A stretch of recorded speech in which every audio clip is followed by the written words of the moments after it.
Viewers and subscribers, you're welcome back again. This is still BVI Channel 1, where we tell you undiluted truth. And this truth will be coming from a brother from a different tribe. Ayodele Lawal has spoken the mind of many Nigerians. I have been saying it here, but it is good you hear it from another person, not an Igbo man. A part of that speech provoked me, where he said that the provision of a suitable residence for the vice president was not merely a matter of convenience, but a symbol of respect for the office and the individuals who occupy it. Politicians who have presided over poverty and unemployment and widespread insecurity still want to have respect from the citizens that they have pauperized. It doesn't matter to these politicians that over 60 million Nigerians are on the brink of starvation. It doesn't matter to them that thousands of small businesses have folded up and that millions of young people are desperate and hopeless. To these politicians, you are not empowered citizens with rights. You are merely helpless subjects who should be grateful for the scraps that they dish out to you. But they forget that economic stagnation and starvation will always radicalize citizens and breed extremism. That's why you see the preponderance of violence across our country. That's why you see the rise of non-state actors everywhere across Nigeria. They forget that the people who have nothing to lose will have no other option but to revolt. That's why every day you are in traffic now in Lagos, you have people trying to pull away your side mirror to break your windscreen just to get something out of you. If people who have nothing to lose will have no fear revolting.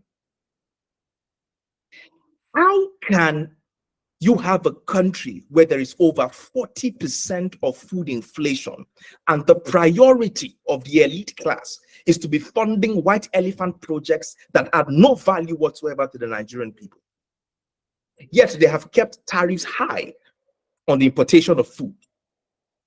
The Lagos state government last week cut off the 25% subsidy on public transportation, even though it has now more revenue after petrol subsidy was ostensibly removed. They can't even subsidize 25% of public transportation. Good. You see, whenever APC want to try to destabilize the Nigerian people, they sell this ethnic mentality. Okay? But when they go into governance and start unleashing mayhem, bad governance, corruption, every one of us, irrespective of our religion or tribe, start feeling it.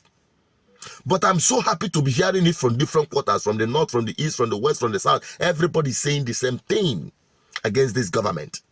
So who will say, oh, it's because I'm an Igbo man, that's why I am trying to bring Tinubu down? Because that is the mentality they've been always inculcating in the mindset of Nigerians. Divide and rule mentality.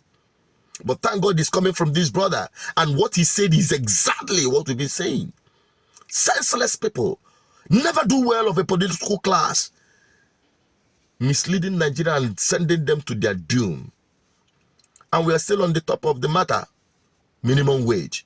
I have said it before now. And even Mbaka said it recently. Think of it. If we decide to give labor people 60,000 naira or 62,000 naira, why not generalize it to House Assembly members, to senatorial members, to House Arrest members, to our governors? All of them are civil servants, are they not? Yeah. So if all of them are civil servants, why are these people slaves? Have they come to serve who? Because we cannot imagine why somebody can be amassing billions and billions and billions, sitting allowance, newspaper allowance, wardrobe allowances, vehicle allowances, and what they call is it suffering allowances or what? Eh? Hardship allowance. Suffering allowances. So the people that should have such allowance should be the poor masses in the villages. If a teacher, how much are they being paid for those who are grooming our children for us? How much are they being paid? Our nurses, how much are they being paid? Our doctors, how much are they being paid? Let us be realistic. Our civil servants that wake up from Monday, Tuesday, Wednesday, Thursday, Friday, Saturday, they wake up early and come back late. How much are they being paid? And look at the level of inflation in the country. How are we becoming sincere? all of us should know we are not sincere. So I am pleading with the government that a stitch in time can save 9. If these politicians, in fact, Nigerians should insist, public service should not be public luxury, especially elected positions. It is a voluntary service. Why they don't be on the minimum wage? Why they don't be on the minimum wage? The senators, the House of Rep members, the ministers, the presidents, the governors, the president and vice president, and the rest of them. Every one of them should be on a minimum wage. After all, every one of them contesting at that level have been made by the corruption and by their effort. Many of them were made from patronizing corrupt government. We understand that, but fine. You are made. None of you will say you don't have a good house. None of you will say you don't have a good cars, fleet of cars. Why will you always be a burden upon Nigerian people? And you insist that they continue collecting minimum wage of 62,000. What will 62,000 do for an average Nigerian? Today, the living wage, can't calculate it. For a month, 61,000. To fill this car, I have to spend 61,000 naira to fill up the tank. More than that. That is what you are paying for an average worker in a month, 31 days. Wicked people. Nigerians must insist that let them, if you must take 62,000 or anything below 150,000 or 200,000 on the minimum wage, if they must give that as a, let everybody be on that minimum wage, especially public servants. Let them be on that minimum wage. Let it be according to the service you are giving. And by the way, what is it that these people are contributing to the society, this political class? Taking minimum wage for themselves. What are they contributing? Nothing but poverty, hunger, corruption, impunity. That's all they contribute. Backwardness. Have Nigeria ever progressed in the past?